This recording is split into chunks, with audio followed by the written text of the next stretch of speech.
Hi everyone, welcome back to the sports breakdown. Sorry guys, I was not there yesterday. I was really ill yesterday, so I was not there on live stream. But today I'm going to do a short post-match analysis of New Zealand versus England. What a thrilling game! New Zealand just bamboozled England. I really don't know. It was such a good game. It seemed like England's going to win it in the 16th over of the second innings, but here comes Dariel Mitchell and Jimmy Neesham finishing it. I think the score target was only 57 of 24 balls, and I think New Zealand's chase of that target, I think, was the fastest ever in a 2020 match. So brilliant victory by New Zealand. We'll go through the post-match analysis of England versus New Zealand very quickly. So England, not a good start, I would say. I mean, they did get 42, I think 42 for the loss of 1 wicket, I think, after the power play, which is okay, it is decent, but I think in a high pressure game, I think England could have scored at least 5 or 10 runs more. But my predictions after 10 overs was right, sort of right. It was 67 for 2 after 10 overs, England. But one bowler to mention, Tim Southee, has been brilliant throughout this ICC 2020 World Cup. One bowler that is very underrated, but he is very economical as well in most of the matches for New Zealand. 1 for 24 of 4 overs, only 6 economy. He was brilliant. Adam Milne also, he got a crucial wicket at the beginning, getting Barristow out. A great catch. A great diving catch from Kane Williamson to get Barristow out. That was very crucial. Then Ish Sodhi getting a LBW wicket. LBW getting Josh Butler out, trying to switch it, reverse sweep. So he got LBW and he got out. I think that was a big wicket for New Zealand. But Moeen Ali and David Malan, crucial partnership, I would say. Especially Moeen Ali getting a 50. Brilliant from him. He played those cover drive shots. Same with David Malan, playing those slog shots. Especially brilliant from both David Malan and Moeen Ali, getting those sixes. Very crucial partnership. I think 63 of 43. I think Moeen Ali and David Malan, that was a crucial partnership. And then 40 of 24 between Moeen Ali and Liam Livingstone also. So that was crucial. But Malan's cover drive shots, back foot cover drive shots of Glenn Phillips, 2 boundaries, I think that was very good. Good batting from David Malan. He didn't prove justice being the number 2 2020 batsman, obviously, in this 2020 World Cup. But at least he showed some intent yesterday. But Moeen Ali was the star for me, coming at number 4 in a crucial time and taking England to 166, which I thought it was par.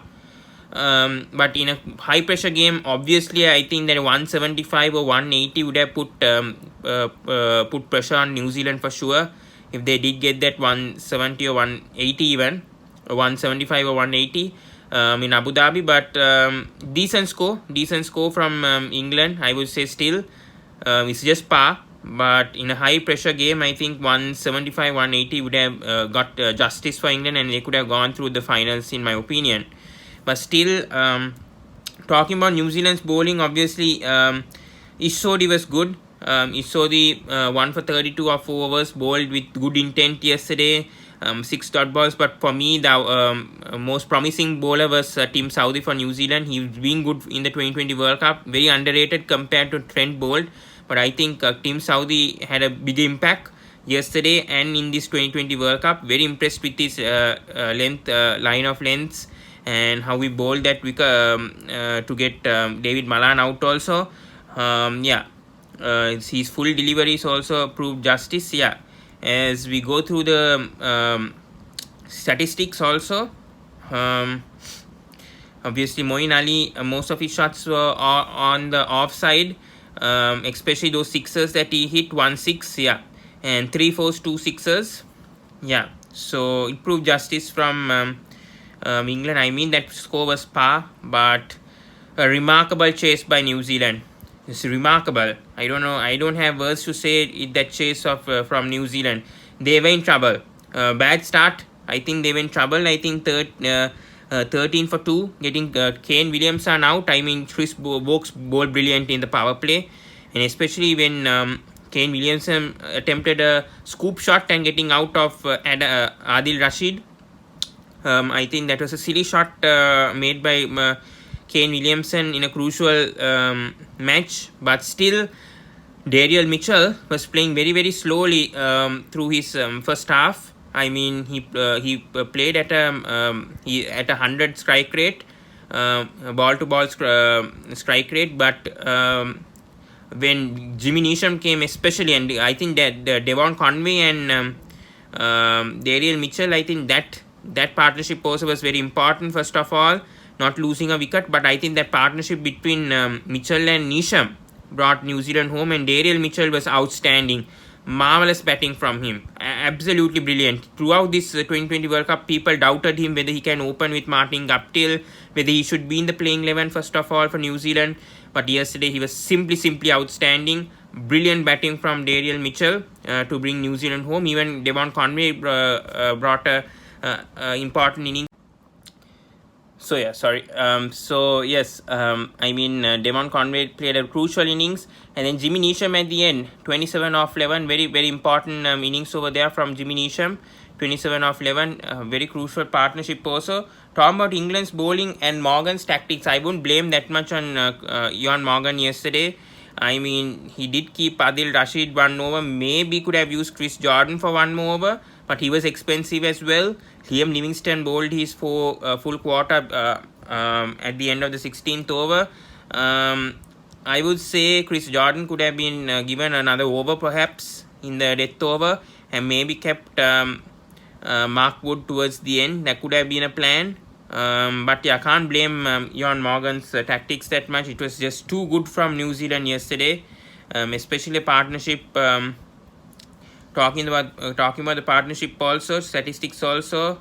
Darian Mitchell, we can see most of his runs were on the leg side. 19 runs on the straight drive, so good. Slog shot is his most productive, 60% control. At the start, he was a bit too slow, but brought the team home. That was the most important thing. I mean, England were at the point of winning when it was 57 off 24, but Mitchell staying from the first over to the end was very crucial for New Zealand, and I think they could win the 2020 World Cup this time if they perform like this in the final also. But I think it's in Dubai, so I think this match was in Abu Dhabi, so let's see how they adapt very quickly.